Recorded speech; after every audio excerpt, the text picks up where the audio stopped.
Today we're going to take a look at a method of integration called integration by partial fractions.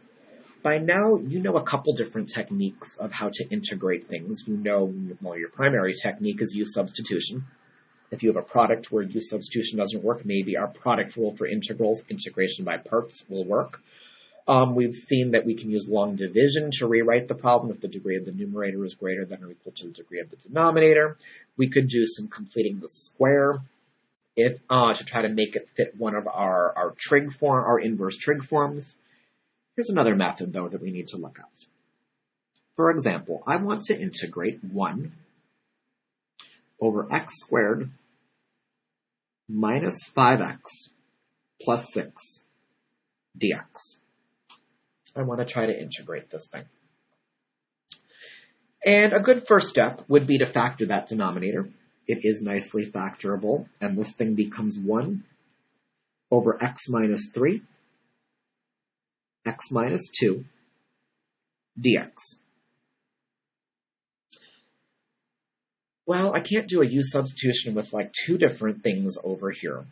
My goal is going to be to take this fraction and try to rewrite this as the sum of two fractions, one with the denominator of x minus 3 and the other with the denominator of x minus 2.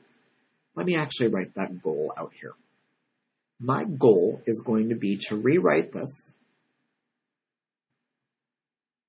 as the sum of two fractions.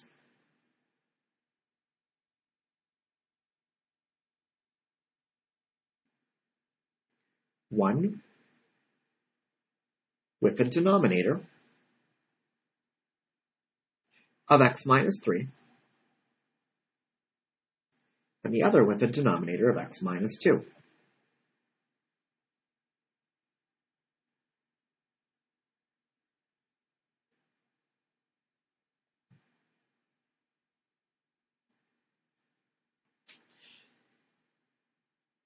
I'm not sure if you saw this in pre-calc. If you did, this will be a review, and if not, well, we'll see how to do this here. I'm going to ignore the integral part for right now. I'll come back to that later, but I want to take the problem 1 over x minus 3 times x minus 2, and I want to rewrite this as a fraction where the denominator is x minus 3 plus another fraction where the denominator is x minus 2. I don't know what the numerators are going to be, but I know they're just going to be constants. So I'm going to make this numerator a and this numerator b. Well, I have an equation here, and I need to try to solve this equation to figure out what a is and what b is. I'm going to go and I'm going to multiply each piece, this piece, this piece, and this piece, by the common denominator over 1. I'm going to go and I'm going to multiply through by the common denominator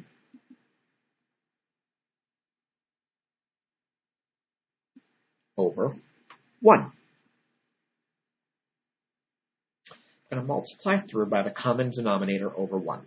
So what this means is I'm going to say 1 over x minus 3, x minus 2, is a over x minus 2. I'm just rewriting that problem, plus b over x minus 2. My common denominator between this side, this piece, and this piece is just x minus 3, x minus 2.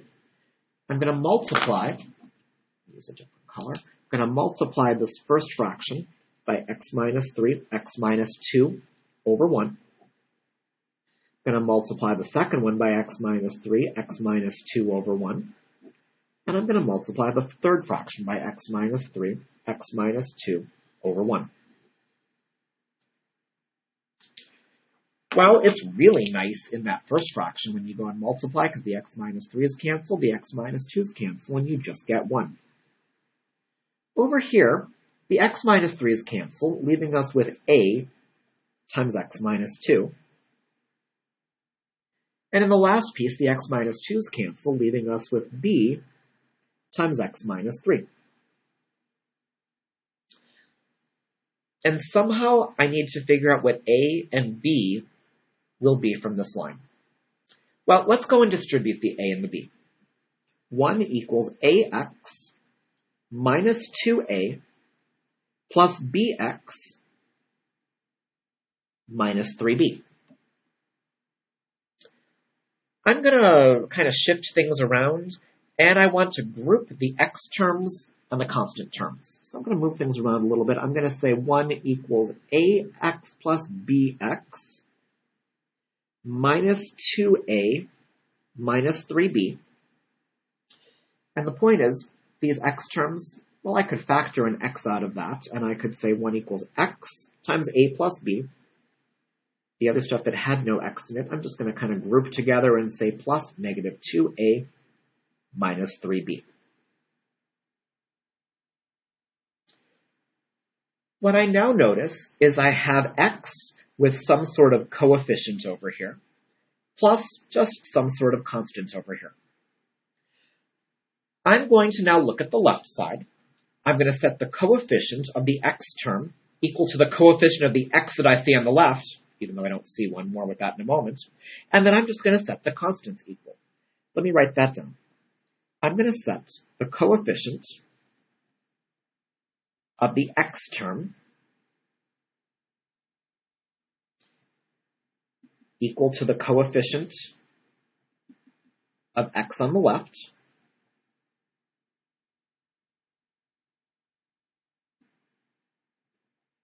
and I'm also going to set the constants equal.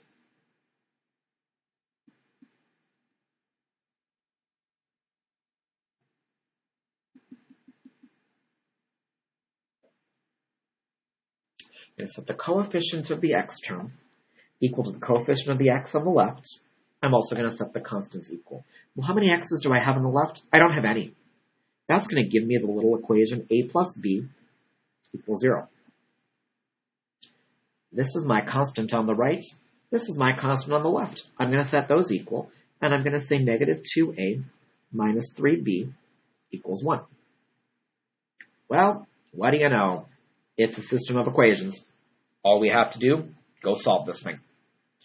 I think elimination is probably the easiest way. I'm going to multiply that top equation by 2, and I'm going to turn this into 2a plus 2b equals 0, and negative 2a minus 3b equals 1.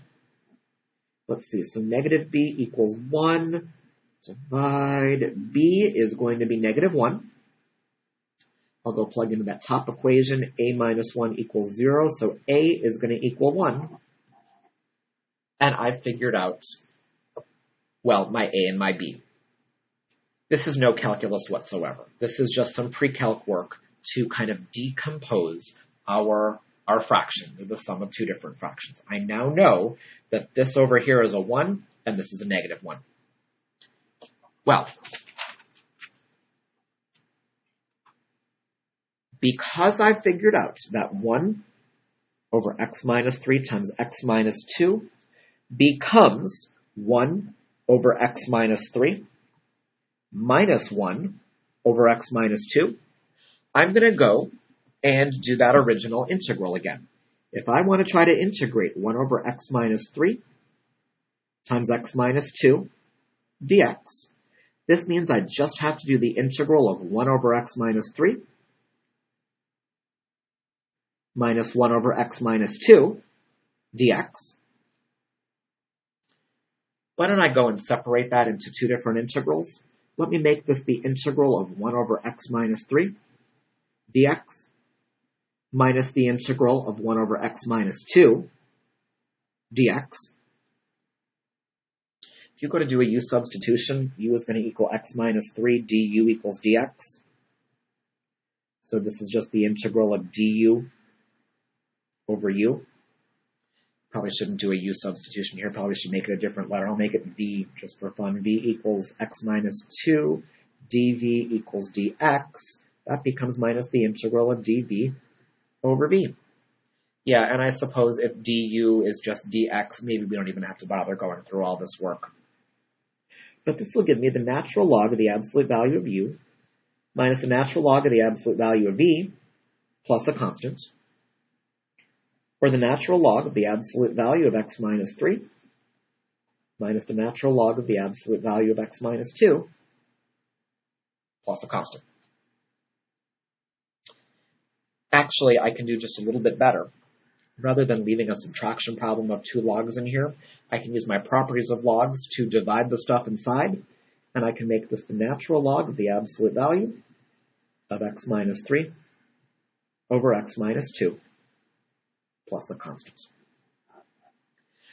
And this method is called integration by partial fractions.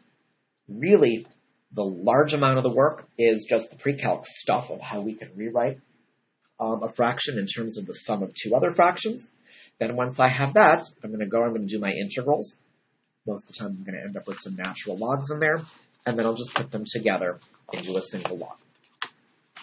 I want to show you 3 more problems, really just some variations on this. As always, if you need more time, make sure you're just kind of pausing the video where you need to and all of that stuff. Let's take a look at the integral of x plus 4 over 2x squared minus 5x minus 3 dx. There's an x up top with the constant, but it's actually really not going to matter so much. We're going to see that kind of just gets taken care of within our work. What I need you to do right now is go factor that denominator.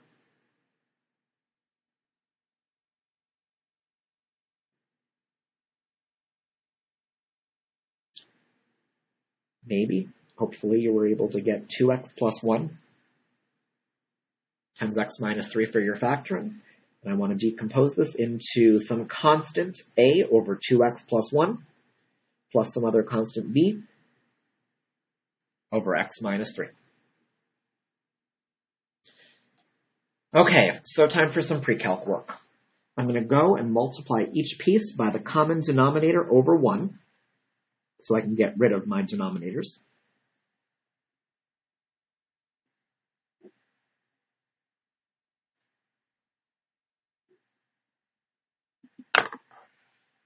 Okay, so I'm going to multiply this one by 2x plus 1 over x times x minus 3 over 1. This one by 2x plus 1 over x minus 3. I said that again, wrong again. 2x plus 1, x minus 3 over 1. The last one by 2x plus 1 times x minus 3. Got it right this time. Over 1. So you can't see that, though. You still can't see that. Something like that. Well, I'm going to actually, if I zoom out, now you can see it. I'm going to go and do some simplifying here. I'm going to get x plus 4 equals, okay, 2a plus 1, those cancel. A times x minus 3 plus, cancel those. We're going to get b times 2x plus 1. I'm going to distribute. X plus 4 equals ax minus 3a plus 2bx plus b. I'm going to go move things around a little bit. X plus 4 equals ax plus 2bx minus 3a plus b. I've got an x I can factor out of those first 2 pieces. So I'm going to say x times a plus 2b plus, I'll just group the other stuff together, negative 3a plus b. Well, this is my coefficient of the x, this is my constant, and I can set up a system saying a plus 2b, coefficient of the x is the coefficient of the x over here, just 1. Constant here is the constant there, negative 3a plus b equals 4. Go solve that system.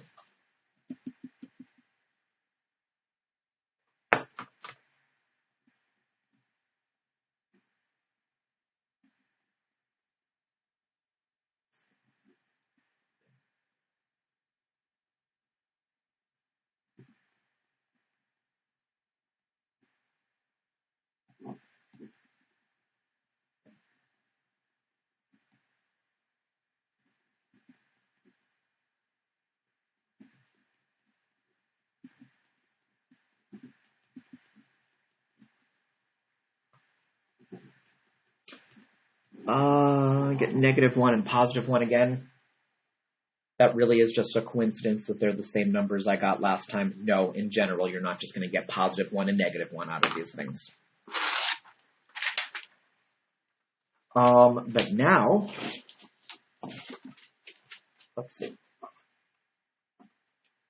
This means that my original integral is going to become the integral of negative 1 over 2x plus 1 dx plus the integral of 1 over x minus 3 dx.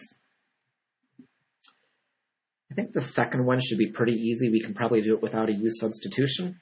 But the first one, I really should write a u substitution out. Actually, why don't I start it by moving that negative up front?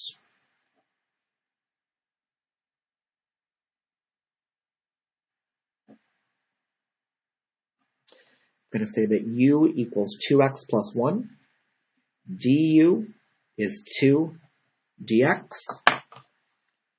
2 inside, 1/2 outside.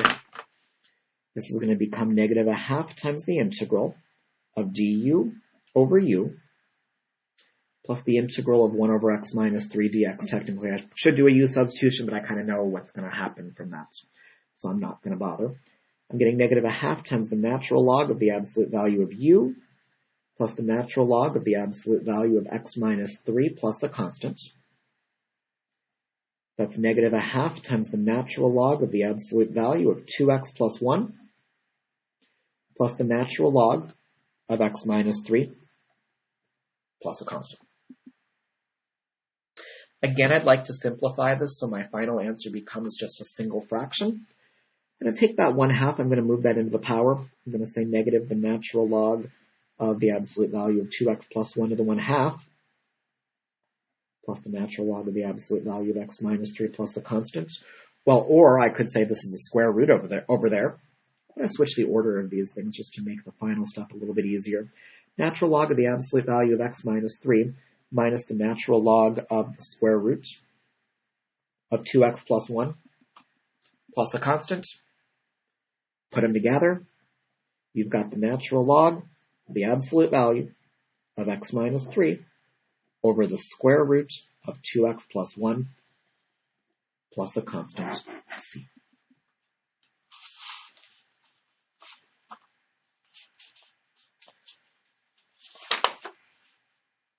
Next, let's take a look at this one. Let's take a look at the integral of 3x to the 4th plus 1 over x squared minus 1 dx. I hope this reminds you of something we saw earlier in the year. Hopefully you're looking at this and realizing, oh, the degree of the numerator is greater than or equal to the degree of the denominator. That means, I hope you just said long division. I'm going to start this by rewriting using long division.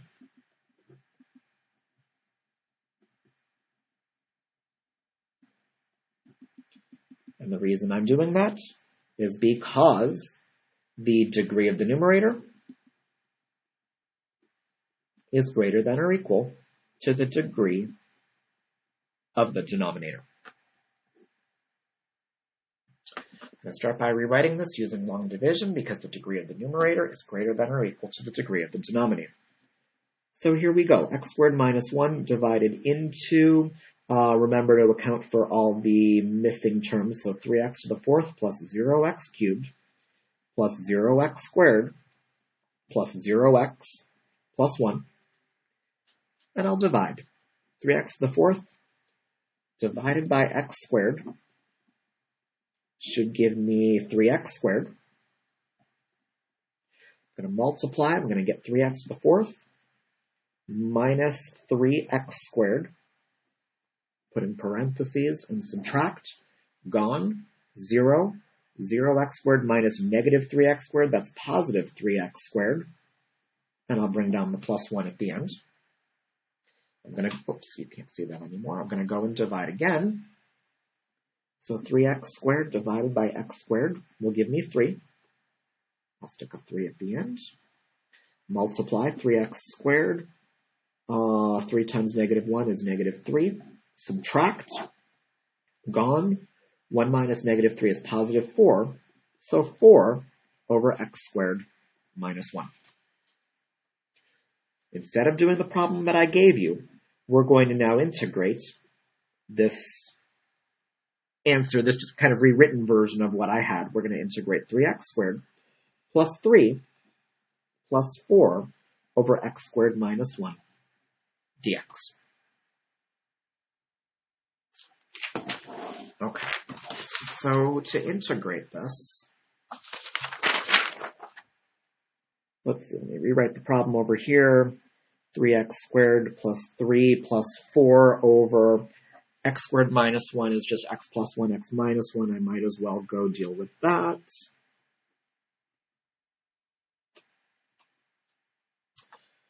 Uh, 3x squared is easy. That's 3x cubed over 3, or just x cubed. 3 should also be pretty easy. 3x plus, we're going to have to do some partial fraction decomposition on this. Well, that'll be fun. How about you pause the video and see if you can go through your partial fraction work to find a and b. Actually, maybe pause the video and see if you can finish off this problem.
So we're going to get x cubed plus 3x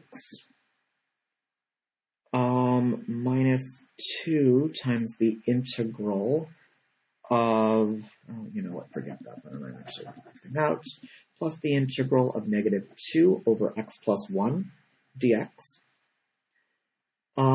plus the integral of 2 over x minus 1 dx. I don't think I actually have to write out my u substitution work here. I think I'm just going to go x cubed plus 3x minus 2 times the natural log of the absolute value of x plus 1 plus 2 times the natural log of the absolute value of x minus 1 plus a constant. I'll move those numbers up front into powers, so x cubed plus 3x minus the natural log of the absolute value of x plus 1 squared plus the natural log of the absolute value of x minus 1 squared plus a constant. I can go and divide the stuff that's inside the logs. X cubed plus 3x plus the natural log of, let's see, x minus 1 squared over x plus 1 squared plus c. There's no need for the bars. I really could just square the entire thing over there. So I'm going to say x cubed plus 3x plus the natural log of x minus 1 over x plus 1, quantity squared, plus a constant c.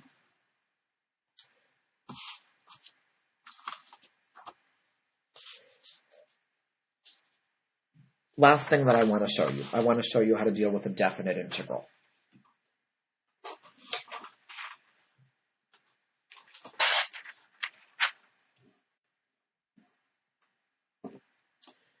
Let's take a look at the integral from 2 to 3 of 3 over x minus 1 times x plus 2 dx. Well, I think you could probably go do the partial fraction decomposition. Again, I'd recommend you pause the video and go deal with that.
What do you know? Again, -1, +1. I really do promise this doesn't always happen. Just randomly in these examples I chose, that happens to be the case. My problem is now the integral from 2 to 3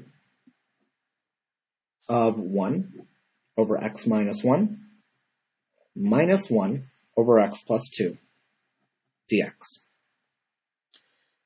Well, I can kind of skip over the u substitution step, and I can say that this is the natural log of the absolute value of x minus 1 minus the natural log of the absolute value of x plus 2.